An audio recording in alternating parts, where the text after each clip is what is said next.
가족들이 저에게 벌어진 운명적인 일을 사연으로 보내보라고 하길래 사연 보내봅니다. 저는 고아입니다. 제가 버려진 건 7살 때였어요. 아직도 또렷하게 기억이 납니다. 제가 버려진 날이요. 어렸을 때 저는 어머니와 함께 살았습니다. 아버지는 안 계셨습니다. 그땐 제가 어릴 때여서 어머니께서 직접적으로 이혼했다고 말씀하시진 않았지만 두 분이 헤어진 걸 알고 있었습니다. 맨날 싸우셨거든요. 어릴 때 두 분 싸우고 소리 지르고 물건이 쏟아지는 소리들이 너무 무섭고 싫어서 침대에 엎드려 울기만 했습니다. 그러다가 어느 날부터 어머니와 둘이 집을 나와서 삼촌 댁에 갔습니다. 엄마, 아빠랑 희망이는? 소망아, 잘 들어. 이제 우리 둘이서만 사는 거야. 왜? 소망이 엄마랑 아빠랑 싸우는 거 싫지? 싫어. 엄마도 아빠랑 싸우기 싫어. 그래서 떨어져서 사는 거야. 같이 있으면 계속 싸우니까. 그래도 소망이가 아빠 보고 싶다고 하면 언제든지 만나게 해줄 거야. 알겠지? 달라지는 건 없어, 소망아. 알겠어, 엄마. 분명 그렇게 말씀하셨는데 부모님의 이혼으로 많은 게 달라졌습니다.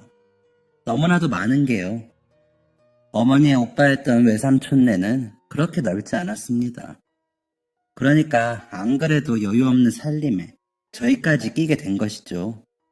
잘 기억은 안 나지만 외숙모랑 사촌 오빠가 저희를 별로 안 좋아했던 것 같습니다. 직접적으로 표현하진 않아도 느껴지는 게 있었거든요. 저희를 싫어하는 것을 직접적으로 표현했던 건 삼촌이었습니다. 삼촌은 제가 있건 없건 아랑곳하지 않고 어머니를 구박했습니다. 야, 너 어릴 때부터 귀찮게 굴더니 커서까지 너 빌붙어서 사냐? 미안해 오빠, 소망이도 있으니까 조금만 신세 질게. 상황 나아지면 나갈게. 그 말 벌써 2달째야 이년아. 그러니까 누가 그딴 쓸모없는 놈한테 시집가래? 하긴 끼리끼리지 뭐. 대학 다니다가 임신했을 때부터 알아봤다 내가. 야, 너 대학 등록금 내가 쎄 빠지게 일한 돈인 거 알아 몰라? 엄마 아빠가 나 실패했으니까 너라도 공부시킨다고 나한테 가져간 돈이라고 그거. 엄마 아빠가 모아두신 돈 오빠가 도박해서 날렸잖아. 그게 내 등록금이었어. 아이고 씨, 돈에 이름이라도 써놨냐? 이게 오냐오냐 하니까 기어오르고.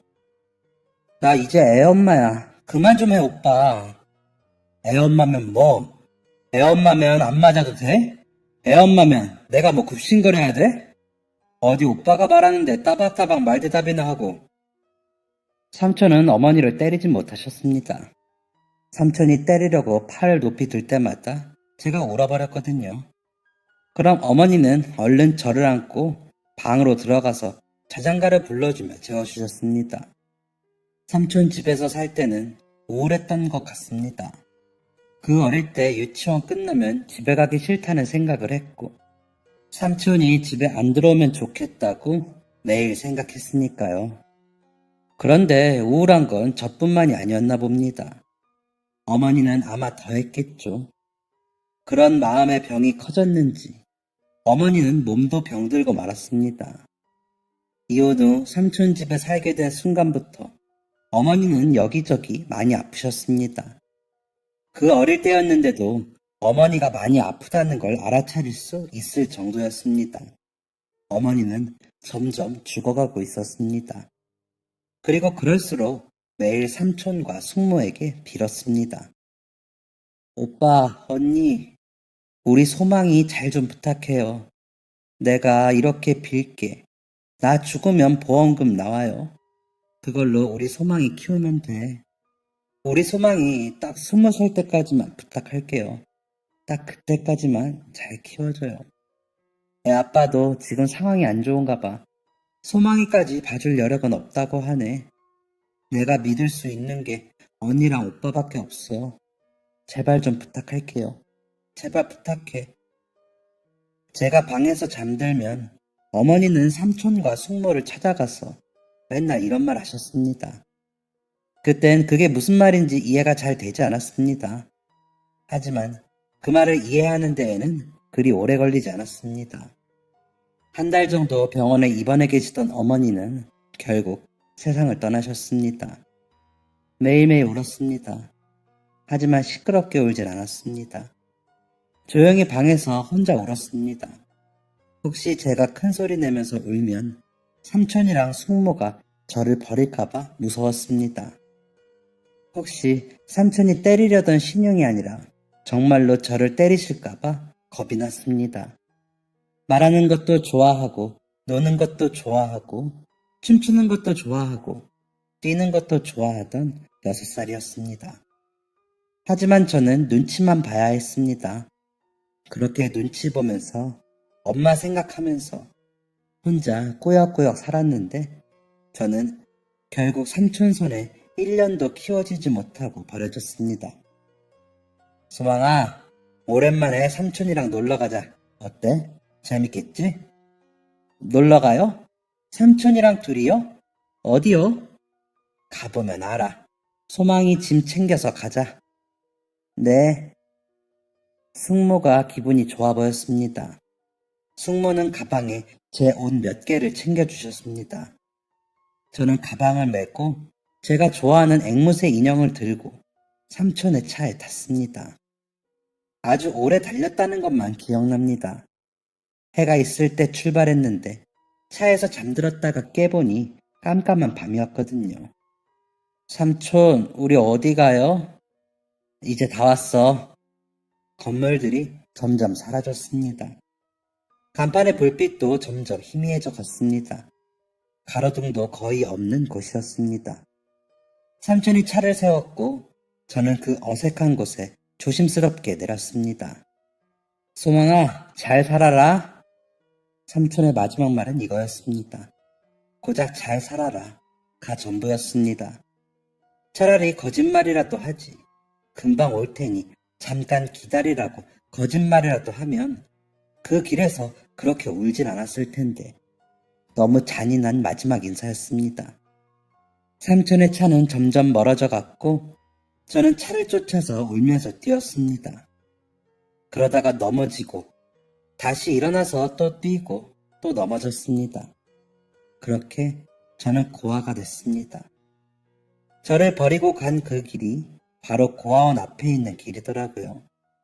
혹시 들키기라도 할까봐 앞까지는 못 가고 그 길 끝에 저를 버려뒀나 봅니다. 정말 최악의 가장 나쁜 인간들이죠. 초반에 고아원에서 맨날 울기만 했습니다. 그래서 애들이 울보라고 놀리고 선생님들도 걱정하셨습니다. 그러다 점차 적응하기 시작했고 나중엔 친구들하고 잘 어울리는 밝은 아이가 되었습니다. 특별한 이유가 따로 있었던 건 아니고 그냥 거기 있는 모두가 저와 같았기 때문에 마음이 빨리 움직였던 것 같습니다. 저처럼 버려진 아이도 있었고 아주 갓난아기 때 온 아이도 있었고 부모님이 돌아가신 아이도 있었거든요. 거기선 우리 모두가 가족이었습니다. 그렇게 고아원에서 학교도 다니고 잘 생활하다가 20살 때 고아원에서 나오게 되었습니다. 더 이상 아이가 아니니까 보호 종료가 되면 고아원을 나올 수밖에 없거든요. 이곳을 벗어나서 살아야 한다는 생각에 많이 막막했는데 그때 같이 고아원 나가던 여자친구 둘이 더 있어서 힘을 낼 수 있었습니다. 저희는 셋이서 작은 고시원에 살았습니다. 나라에서 주는 돈이 있긴 했지만 너무 소액이라 집다운 집을 얻기에는 역부족이었거든요. 그래서 가게 된 곳이 고시원이었는데 대개 고시원들은 1인용 침대에 책상 하나, 화장실이 있는 곳도 있었지만 대부분 공용 화장실을 쓰는 구조였습니다. 그런 곳에서 셋이 사는 것은 당연히 무리였던지라 눈에 보이는 고시원은 죄다 들어갔다가 발견한 2인용 방이 있었습니다. 2인용 방이라고 총무가 소개해주긴 했지만 층과 층을 오가는 계단 중간에 여유 공간에 만든 방이었습니다. 다른 방보다 천장이 낮고 화장실도 없었지만 다른 방보다 널찍한 침대와 좀 더 여유 있는 방 크기가 마음에 들어 선택하게 되었습니다. 무엇보다 저희가 오기 전에 자매가 있던 방이랑 아주 깨끗하게 관리되어 있다고 해서 마음이 가더라고요. 그렇게 저희 셋의 독립이 시작되었습니다. 저희 셋은 함께 살았지만 셋이 밥 한 끼 먹을 여유조차 없을 만큼 바빴습니다. 한 명은 낮엔 학원을 다니면서 밤에는 편의점 일을 했고, 한 명은 아침 일찍 나가서 미용실 보조 일을 하면서 밤에는 자격증 학원을 다녔습니다. 그 집 같지 않은 저희의 보금자리에 들어오면 다들 뻗어서 자기 바빴죠. 저는 학원 카운터 알바를 했습니다. 예비 중학생부터 재수생까지도 다니는 큰 학원이라 점심부터 밤까지 일을 했죠. 알바보다는 거의 직원에 가까웠네요. 그리고 집에 와서는 새벽까지 사이버 강의를 들었습니다. 대학교에 가서 공부를 더 하고 싶었지만 시간적 여유도 금전적인 여유도 없었던지라 포기하던 중 사이버 대학이 있다는 걸 알게 되었고 장학금 제도도 잘 되어 있길래 바로 시작했습니다. 그렇게 3년을 똑같은 하루들을 반복했습니다. 저희 셋에겐 20대 초반의 빛나는 추억, 무모한 도전 같은 건 없었습니다. 그저 이 세상 속에서 섞여 살아가기 위해 열심히 앞만 보고 달렸습니다. 그렇게 3년을 살았더니 저희는 저희가 원하던 꿈에 한 발짝 가까워질 수 있었습니다. 낮에 노량진 학원을 다니며 편의점 알바를 하던 친구는 공무원이 되었고, 이용 보조 알바를 하며 자격증 학원에 다니던 친구는 자격증 취득 후 미용실 디자이너로 취직할 수 있었습니다. 그리고 전 사이버대학 졸업 후 꽤 이름 있는 브랜드 회사의 기획팀에 취직할 수 있었고요. 저희는 각자의 자리로 가기 위해 뿔뿔이 흩어지게 되었습니다. 그때부터 진정한 독립을 했습니다. 회사 근처에 원룸을 하나 얻어서 살게 되었습니다. 회사 생활을 하기 전에 정말 많이 들떠 있었습니다. 이제 정말 어엿한 사회인이 되어서 일다운 일을 할 수 있겠구나 했죠. 그리고 이제 금전적인 여유도 좀 생기겠구나 했습니다. 회사 생활은 생각보다 더 재밌었습니다. 맡은 일을 잘 해내면 해내는 대로 재밌었고, 잘 못해서 혼나도 그것도 하나의 과정이라 생각하니 또 재밌었고요. 그리고 가장 좋았던 점은 제 또래의 친구들이 많이 있었다는 겁니다. 그동안 제 또래라고 해봤자 같이 고아원에 있던 친구들, 학원에서 마주치는 말 한마디 안 하는 재수생들이 전부였거든요. 학원에서 같이 일하시는 분들은 2분 계셨는데 2분 다 나이가 있으신 분들이었고요. 그래서 회사에서 사귄 친구들이 그저 신기하게만 느껴졌었습니다. 소망아, 오늘 밥 맛있었지? 카페 들러서 커피 사가자. 응? 나 커피 안 먹는데. 뭐? 왜? 마시면 잠 잘 안 오는 것 같아서. 그렇구나. 그럼 에이드라도 먹어. 에이드? 응. 아니면 따뜻한 티 종류 먹어도 되고. 나 먼저 주문한다. 능숙하게 커피를 주문하는 회사 친구의 뒤에서 카페 벽면에 걸린 메뉴들을 천천히 살폈습니다. 사실 잠이 안 온다는 건 핑계였습니다. 예전에 고아원 같이 나온 친구들하고 TV에 나온 유명한 카페들을 몇 번 간 적이 있었는데 커피값이 정말 말도 안 되게 비싸더라고요. 그때 김밥 한 줄에 1,000원이었는데 커피가 4,000원이니까 김밥 4줄을 먹을 수 있는 가격이었습니다. 그래서 그 이후로는 커피 먹고 싶으면 믹스커피가 전부였는데 회사 사람들은 하루에도 2~3잔씩 커피를 사 먹더라고요. 처음 같이 카페를 간 날은 언급결에 추천해주는 따뜻한 차 한 잔을 먹었습니다. 무려 5,000원짜리였죠. 그 이후엔 밀린 업무를 해야 한다거나 쉬고 싶다는 핑계를 대면서 카페에 가기 전에 먼저 혼자 회사로 들어가 버렸습니다. 그 외에도 친구들이랑 놀려면 돈 나가는 일이 정말 많더라고요.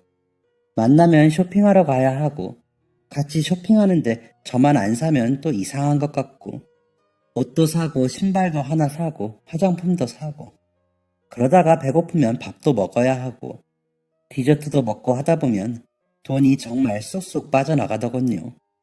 월세 내고 공과금 내고 핸드폰 요금에 적금 넣으면 교통비랑 생활비 겨우 쓰는 저에게는 퇴근 후 맥주 한 잔 하는 것조차 큰 부담으로 느껴졌습니다. 그래서 회사 사람들과의 주말 만남은 최대한 피하려고 했고, 퇴근 후에 밥 한 끼 먹자는 것도 어쩌다 한 번으로 줄여나갔죠. 그러니까 너무너무 심심하더랍니다. 벌써 10년이 넘었는데도 그때부터 그 회사 복지가 좋았거든요. 주 5일 근무에 주말엔 회사 사람한테 업무 문제로 연락 오는 일도 거의 없었습니다. 그런데 주말에 사람들도 안 만나니 너무 심심하고 지루해서 뭘 할까 고민하다가 봉사를 하기로 했습니다. 돈도 안 나가고 보람차고 시간도 빨리 가는 봉사가 제게 딱이었던 거죠. 어떤 봉사를 하면 좋을까 찾아보던 중에 보육원 봉사가 있더라고요. 순간 어렸을 때 생각이 나서 가슴이 먹먹해졌습니다. 그리고 더 고민할 거 없이 보육원 봉사를 하게 되었습니다. 그 아이들이 지금 얼마나 힘든지, 얼마나 사람이 그리운지, 어떤 환경에서 자라고 있는지 누구보다 잘 알고 있었으니까요. 버스를 타고 40분 정도 달리면 있는 보육원에 주말마다 봉사를 가게 되었습니다. 저처럼 상처가 있고 사랑이 필요한 많은 아이들이 있었고 그 아이들을 도와주러 온 봉사자분들도 여럿 계시더라고요. 제가 다녔던 고아원은 지방에 있어서 그런지 아니면 인식이 달라서 그랬는지 봉사하러 오시는 분이 거의 없었거든요. 그런데 그 보육원엔 꾸준히 오시는 분도 가끔 오시는 분도 한 번만 오시는 분도 여럿 있었기에 그동안 인식이 많이 달라졌구나 싶어서 괜히 기분이 좋았습니다. 그렇게 주말마다 봉사한 지 2달이 지났을 때였습니다. 갈 때마다 만나는 아주머니가 계셨는데 점심시간에 배식 후 옆자리에 앉게 되었습니다. 아가씨는 주말마다 와요? 아, 네. 평일엔 일을 해서 주말에만 와요. 아주머니께서도 주말마다 오시는 거예요? 나는 주말에도 오고 평일에도 오고 그냥 시간 되면 와요. 그러시구나. 여기 봉사 나오신 지는 오래되셨어요? 1년 됐나? 와, 오래되셨네요. 아가씨도 오래 할 거예요? 네, 당연하죠. 재밌어요, 여기 나오는 거. 젊은 아가씨가 요즘 젊은 사람답지 않게 참 착하네. 아, 그런가요? 여기 오면 옛날 생각나서 좋거든요. 옛날 생각? 저는 잘 알지도 못하는 아주머니께 제 이야기를 털어놓았습니다. 사실은 그때 다니던 회사에서 제가 고아라는 사실을 숨겼었거든요. 어린 마음에 창피한 것도 있었고, 혹시 놀리면 어쩌나 걱정도 됐고, 무엇보다 저를 불쌍하게 여기고 동정할까봐 그게 가장 싫었습니다. 저는 20년을 부모님 없이 자랐기에 혼자 이만큼 잘 컸다는 게 당당했고, 맡은 일도 잘할 수 있다는 자신감도 있었는데, 혹시 제가 고아인 걸 알면 제게 색안경을 끼고, 아, 이래서 못하는구나. 혹은, 그런데도 잘하네. 이런 선입견을 가질까봐 그게 싫었거든요. 그런데 하나의 거짓말을 덮으려면 10개의 거짓말이 필요하다는 말이 있듯이 계속 부모님은 이러쿵저러쿵 없는 얘기를 지어내야 했고, 그럴수록 제 마음은 불편하게만 했습니다. 그래서 회사 사람들은 모르는 제 비밀을 털어놓고 싶었던 것 같습니다. 그게 마침 봉사를 같이 하는 그 아주머니였던 거고요. 아주머니는 이런 제 이야기가 당황스러우셨을 법도 할 텐데 진지하게 끝까지 들어주셨습니다. 그러니 저도 더 솔직하게 제 이야기를 할 수 있겠더라고요. 어머니가 돌아가신 일, 삼촌이 저를 버린 일, 친구들이랑 고시원에 살았던 일 등 그동안 제가 살아온 이야기를 전부 해드렸습니다. 길었던 제 이야기가 끝이 나자 아주머니는 조심스럽게 제게 물으셨습니다. 내가 손 한번 잡아봐도 될까요? 네? 네. 고생 많았네. 정말 고생 많았어요. 젊은 사람 인생이 참 큰 산이 많았네요. 그런데도 이렇게 곱게 자라줬으니 부모님이 많이 좋아하실 거예요. 그동안 고생했어요, 아가씨. 그 말이 뭐라고? 그 위로가 뭐라고? 제 눈에서 눈물이 멈추질 않더라고요. 그렇게 아주머니와 저의 인연이 시작되었습니다. 아주머니와 저는 그날 이후 급격하게 가까워졌습니다. 알고 보니 아주머니는 사시는 동네가 저희 집이랑 멀지 않더라고요. 자가용을 타시고 봉사에 가시는 아주머니는 주말 아침마다 저를 태우러 와주셨습니다. 소망아, 이거 냉장고에 넣어놓고 와. 네? 이게 뭐예요? 엄마가 어제 오이소박이 했는데 너 맛 좀 보라고. 얼른 넣어놓고 나와. 네, 엄마. 저는 아주머니를 엄마라고 부르기 시작했습니다. 아주머니가 당신을 엄마처럼 생각하라고 하시길래 그냥 엄마 하면 안 되냐고 했더니 그러라고 하시더라고요. 그때부터 자연스럽게 엄마라고 불렀던 것 같습니다. 진짜 제 어머니는 아니었지만 그 엄마라는 단어가 주는 힘이 엄청나더라고요. 부르는 것만으로도 마음이 따뜻해지고 허전함이 가득 채워지는 기분이었습니다. 아주머니는 혼자 사는 저를 위해 가끔 반찬을 챙겨주기도 하셨고 백화점 갔다가 생각나서 샀다며 화장품을 챙겨주기도 하셨고 요즘 읽고 있는 책인데 재미있다며 책을 선물로 주시기도 하셨습니다. 아주머니는 항상 여유가 있으시고 다정하시고 마음이 정말 넓은 분이셨습니다. 엄마는 어쩌다가 봉사를 하시게 된 거예요? 아, 내가 말한 적 없구나. 나는 원래 봉사 같은 건커녕 자선 냄비에 1,000원 한 장도 안 넣던 사람이야. 정말요? 안 믿겨요. 지금이야 많이 변한 거지. 3년 전만 해도 짠순이에 베풀 줄도 모르던 사람이었어. 그렇구나. 그런데 어떻게 이렇게 바뀌신 거예요? 3년 전에 우리 아저씨가 죽었거든. 내가 한창 예쁠 25에 없는 집에 시집와서 정말 고생이란 고생은 다 했어. 애 키우면서 아픈 시부모 수발 들고 사업한다는 남편 쫓아다니며 뒷바라지하고 그러다 첫애 초등학교 가면서부터 살림이 괜찮아지더라고. 내 가족 발 뻗고 누울 만큼의 집도 갖게 되고 매 끼니 애들 고기도 해줄 수 있고 아 이제 고생 끝이구나. 마음 놓는 순간 우리 아저씨 회사가 부도가 난 거지. 같이 사업하던 친구놈은 없는 돈 싹 긁어 모아서 혼자 도망가 버렸고 우리 가족은 길거리에 나앉게 생긴 거야. 그러다 겨우 둘 다 정신 차려서 나는 동네 가게 설거지하면서 애들 반찬값 벌고 우리 아저씨는 발품 팔면서 사업 일으키고 그랬지 뭐. 그때부터 내가 사람을 안 믿었어. 돈도 안 쓰고. 다시 그때처럼 되면 어쩌나 전전긍긍하면서 아끼기만 하는 바보였던 거지. 근데 우리 아저씨는 그런 사람이 아니거든. 남한테 베풀고 참 마음이 바다같던 사람이었거든. 살아있을 땐 그게 참 답답하고 한심하다 여겼는데 그게 아니더라고. 그걸 죽고 나서야 알겠더라고. 맨날 쫓기듯 살았는데 그러면 안 되는 거구나. 우리 아저씨처럼 여유 좀 가져야 하는구나 싶은 거지. 그때부턴 주변 사람들도 보이기 시작했고 지갑도 열기 시작했고 그러다 보육원 봉사까지 하게 된 거지.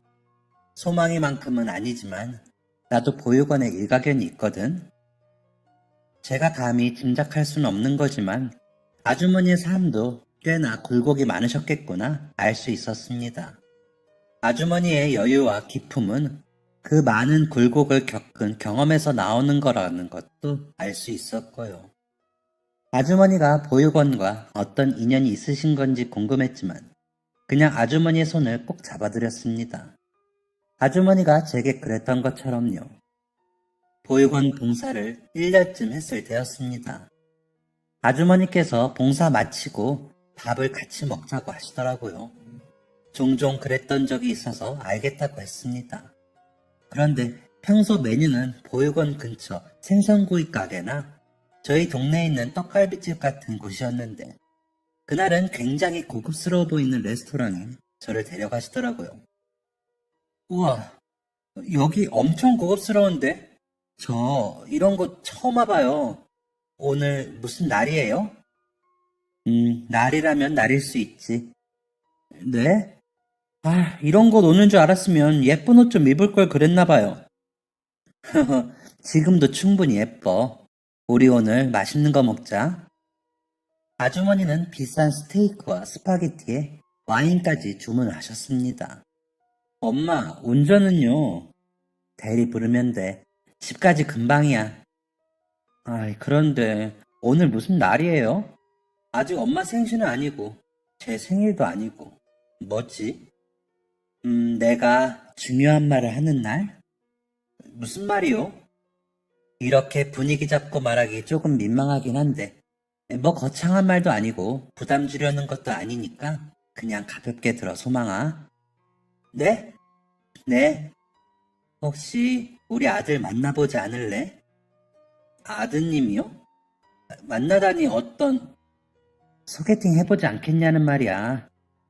아주머니의 아들 이야기라면 종종 들은 적이 있었습니다. 아주머니를 쏙 빼닮았다던 그 아들은 저보다 2살 많았고 직업은 연구원이었죠. 아주머니께서 얼마나 힘들게 키우셨는지, 그런데 또 얼마나 말을 안 들었는지 가끔 추억에 젖어 말씀하시곤 했습니다.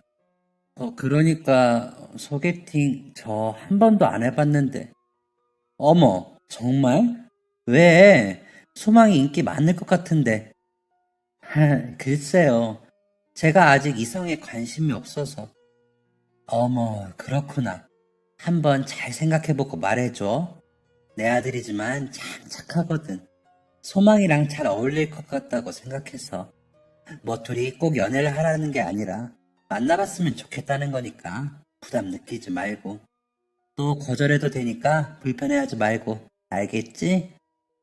네, 생각해 볼게요. 사실 저는 연애를 한 번도 해본 적이 없었습니다.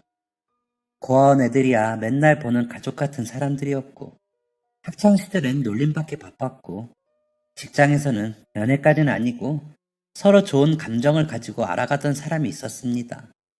저랑 다른 부서의 사람이었는데 입사 동기였거든요. 사람이 참 바르고 착한 사람이었습니다. 회사 내에서 일도 잘하고 사람들 잘 챙기기로 평판이 좋은 사람이었습니다. 그 사람도 저에게 호감을 표했고 저도 같은 마음이었지만 그때 두려운 마음이 컸습니다. 제가 회사에서는 부모님이 계신 척 했다고 했잖아요. 그게 자꾸만 마음에 걸리더라고요. 이 사람과의 관계가 깊어지기 전에 먼저 고백을 해야 할 것 같았습니다. 그래서 용기를 내기로 했죠. 오빠, 저 사실은 저 부모님이 안 계세요. 어? 어? 그렇구나. 좀 당황스럽네. 전혀 예상하지 못했던 얘기라. 돌아가신 거야? 아니면 이혼하신 건가? 아주 어릴 때 이혼하시고 엄마랑 살다가 고아원에서 자랐어요. 7살 때부터. 고아원? 그래. 네, 미안해요. 숨기려고 한 건 아니고. 아니, 회사 사람들한테는 숨기려고 한 거 맞는데, 오빠한테는 솔직하게 말해야 할 것 같아서요. 그렇구나. 그런 사정이 있었구나. 고아원. 그랬구나. 그 사람에게선 그날 이후 연락이 오지 않았습니다. 회사에서 마주쳐도 의도적으로 저를 피하더라고요. 업무가 겹쳐 함께 있기라도 하면 제가 말이라도 걸까 무서운지 자리를 피하기 바쁘더라고요. 그렇게 연애를 해보기도 전에 끝나버렸습니다. 그나마 다행인 건 그 사람이 회사에 소문을 안 냈더라고요. 그것만으로 좋겠습니다. 내가 호감을 가졌던 상대가 아주 나쁜 사람만은 아니었구나 하는 안도감이었었죠. 그래서 아주머니의 제안이 더 무겁게 느껴졌습니다. 물론 아주머니 아드님이라면 제 사정을 아주머니 통해서 들었겠지만 그건 또 그거대로 걱정이 되더라고요. 저랑 같이 고시원에 살았던 고아원 친구들 기억나시죠? 그중 한 명이 알바하는 곳에서 남자친구랑 사귄 적이 있었는데 좀 충격적인 이야기를 들었었거든요. 친구가 사귄 남자는 고아원에서 자란 여자들을 되게 사랑이 고픈, 뭐랄까, 좀 싼 여자 취급한다고 하더라고요. 함부로 대하기도 하고요. 그걸 느낀 친구는 바로 이별을 했습니다. 아주머니만 놓고 본다면 그럴 뿐이 아니라는 거 알지만 고아원에서 자라면서 제대로 배운 거 하나가 사람 쉽게 믿지 말자였거든요. 그리고 아주 만약 상대와 잘 맞아서 만남을 이어간다고 해도 그게 영원할 순 없으니까 혹여나 헤어지고 나면 아주머니와의 관계도 어긋나 버릴까 걱정이 되었습니다. 그래서 저는 그 제안을 거절하기로 했습니다. 엄마 죄송해요. 저는 지금 이대로가 좋아요. 제 말이 무슨 뜻인지 단번에 이해하신 아주머니는 알겠다고 하셨습니다.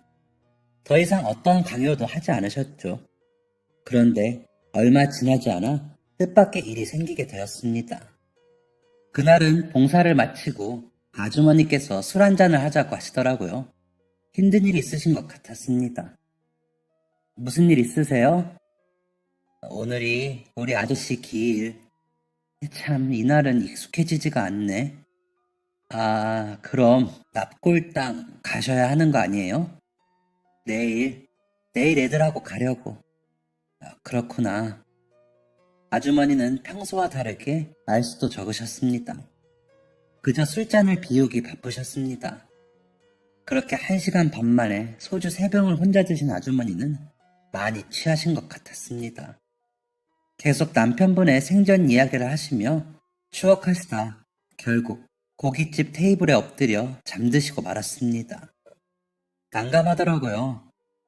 저는 운전도 할 줄 모르고 대리 같은 것도 불러본 적도 없었으니까요. 그러다 갑자기 아주머니 아들이 문득 생각이 났습니다. 저는 실례인 걸 알았지만 어쩔 수 없이 아주머니의 핸드폰으로 아들의 번호를 찾아서 전화를 걸었습니다. 네, 엄마. 아, 안녕하세요. 누구세요? 저는 이소망이라고 하고, 아니, 아주머니랑 같이 봉사하는 사람인데요. 아주머니께서 지금 술을 많이 드셔서 잠이 드셨거든요. 정말 죄송합니다. 제가 운전을 할 줄 몰라서, 어떻게 해야 할지 대리라도 불러주시면 제가 같이 모시고 갈게요. 아니에요. 보육원 근처에서 드신 거죠? 제가 금방 갈게요. 조금만 기다려주세요. 네. 30분쯤 기다리니 아주머니의 아들이 급히 가게 안으로 들어왔습니다. 그런데요, 제가 원래 그런 사람이 아닌데 첫눈에 반하는 게 이런 건가 싶을 만큼 갑자기 가슴이 빠르게 뛰더라고요. 술을 먹어서 그런 건지 뭔지 얼굴도 뜨거운 것 같고 빨갛게 달아오르더라고요. 너무 늦었죠? 죄송해요. 아니요, 괜찮아요. 어머니랑 되게 가까우시죠? 같이 타세요. 모셔다 드릴게요. 아주머니의 아들은 여전히 축 처져 주무시고 계시는 아주머니를 뒷좌석에 눕혀드리고 조수석 문을 열어 제게 손짓을 했습니다. 지금까지 수십 번은 탔던 아주머니의 차의 조수석인데 그날은 차 처음 타보는 사람처럼 이상하게 긴장이 되더라고요. 그렇게 어색하게 저희는 도로를 달렸습니다. 어머니께 말씀 많이 들었어요. 아, 네. 저도 주말마다 봉사 다니기 힘들지 않아요? 전혀요. 재밌어요. 어차피 주말에 할 일도 없거든요. 와, 대단하시네요.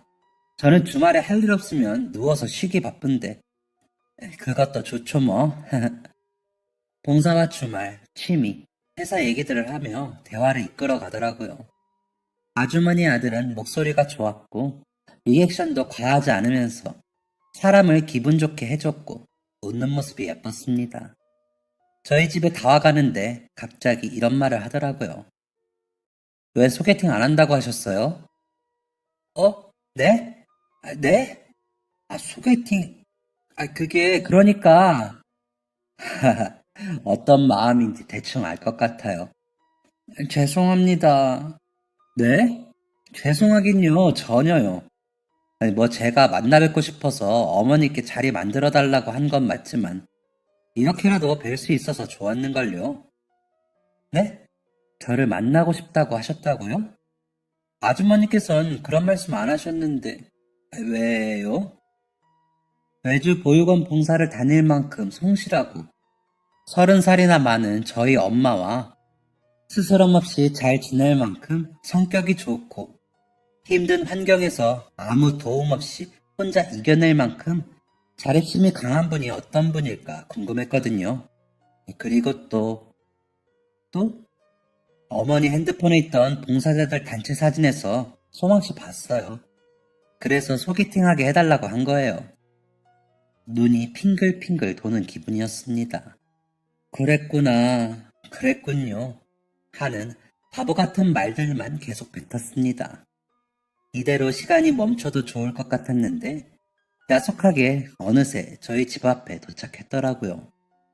아쉬운 만남을 뒤로하고 차에서 내리려는데 그 사람이 저를 먼저 붙잡았습니다. 준비된 만남은 아니었지만 오늘 봐서 좋았어요. 네, 저도요.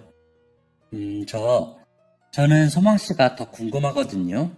소망씨도 나쁘지 않으면 저 몇 번 더 만나볼래요? 우리 둘 사이에서 어머니는 빼고요. 그 말이 제게 확신을 주었습니다.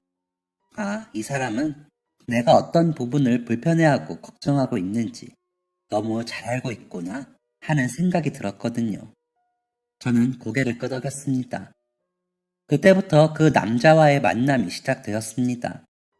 연애를 하면서도 아주머니와의 관계가 걱정이 되었는데 전혀 걱정하지 않아도 될 일이 생겼습니다.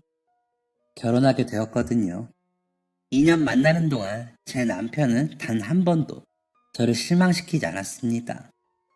약속 시간에 한 번 늦은 적도 없었고 제가 상처받을 말이나 행동을 하지 않았고 언제나 저를 배려해주고 제 얘기를 잘 들어주는 사람이었습니다. 남편과 있으면 마음이 편안해지는 게 언제나 기댈 수 있는 큰 나무가 생긴 기분이었습니다.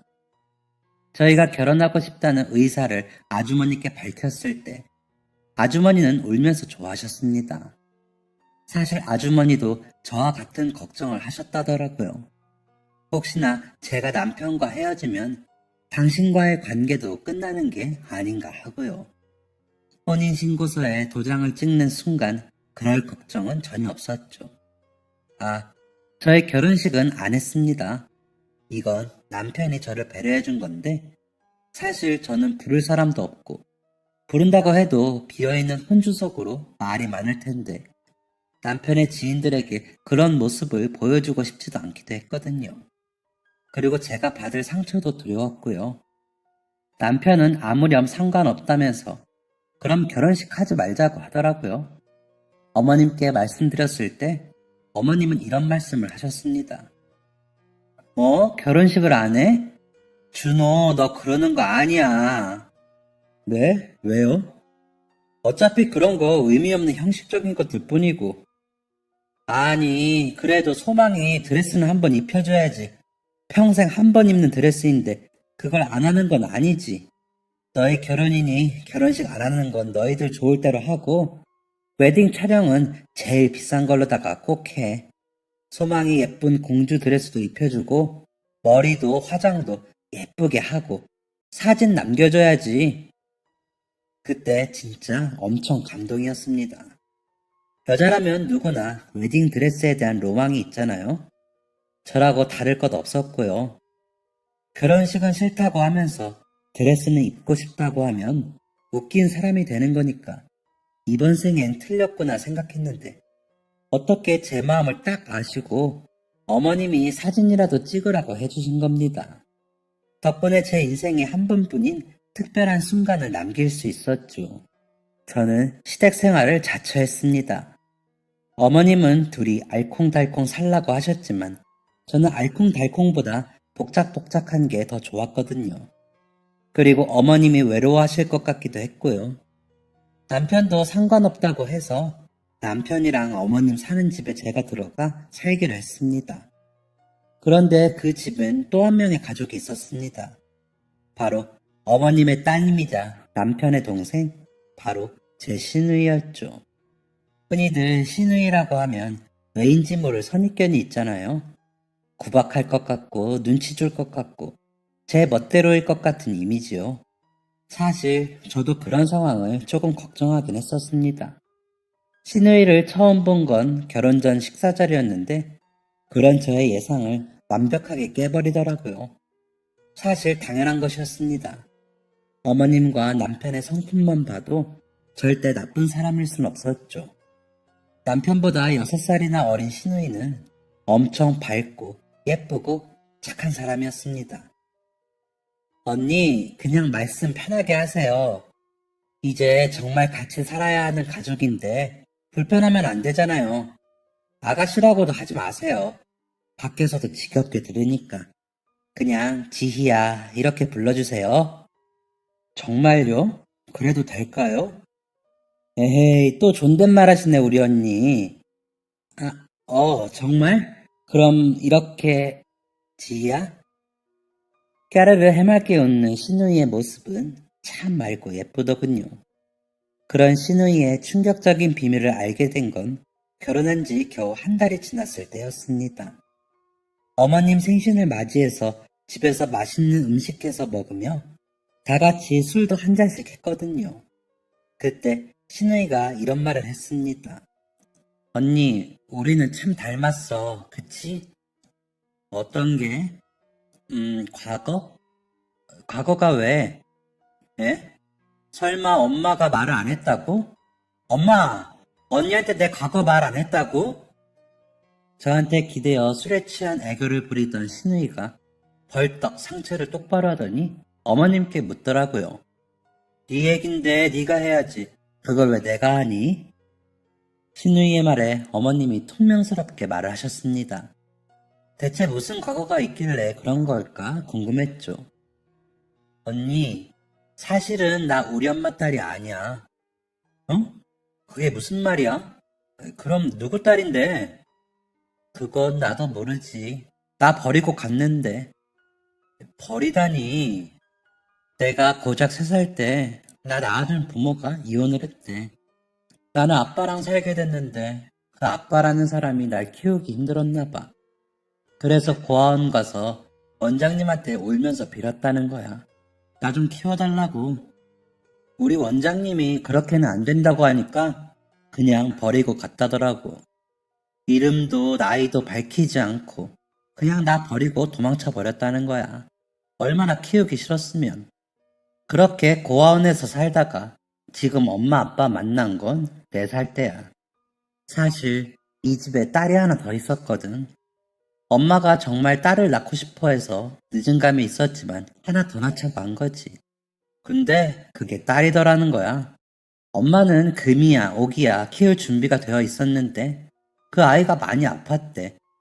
햇빛 한 번 못 보고 병원에만 있다가 그 슬픔에서 헤어나오지 못한 엄마가 고아원에 갔다가 나를 본 거고 그때부터 우린 가족이 된 거지. 그러니까 우린 많이 닮아 있는 거야, 언니. 그치? 전혀 몰랐던 얘기였습니다. 어머님도 남편도 그런 말을 한 적이 없었거든요. 두 사람은 이건 신우이가 해야 될 얘기라고 생각해서 말을 안 했다고 했습니다. 저도 그 얘기를 듣고 달라지거나 하는 건 없었지만 괜히 마음이 더 가더라고요. 그래서 어머님이 보육원이랑 일가견이 있다고 하신 거구나 싶으면서 이 사람들과 더 끈끈하게 된 게 신우이 덕분이구나 하는 생각도 들었습니다. 그때부터 신우이랑 많은 것을 나누었습니다. 서로의 일상도 나누고 함께 쇼핑도 다니고 같이 영화도 보고 정말 친하게 지냈었죠. 그러던 어느 날이었습니다. 신우이가 주말에 방 청소를 하면서 침대 구조를 바꿀 건데 도와달라고 하더라고요. 알겠다고 하고 두 팔 걷고 도와주려는 그때였습니다. 낯이 익은 인형이 보였습니다. 앵무새? 앵무새 인형이었습니다. 제가 가장 아끼던 인형이랑 똑같이 생긴 인형이더라고요.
어릴 적 엄마가 살아계셨을 때부터 고아원에 가서까지 맨날 안고 자던 알록달록한 앵무새 인형이었습니다.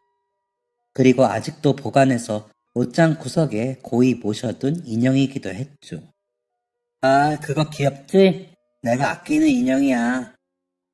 나도 이 인형이 있어. 저는 옷장을 뒤져서 인형을 꺼내왔습니다. 같은 색상, 같은 모양, 그냥 똑같은 인형이었습니다. 우와, 진짜 신기하다, 지희야. 이 인형 어디서 났어? 몰라. 엄마 말로는 내가 고아원에서부터 갖고 있었다더라고. 그럼 아마 내 아빠라는 사람이 주고 간 거 아닐까? 언니는? 언니는 이 인형 어디서 났는데? 나도 어릴 때 엄마랑 자면서도 안고 자던 기억이 나. 그 이후로 고아원에서도 줄곧 뭔가 이상했습니다.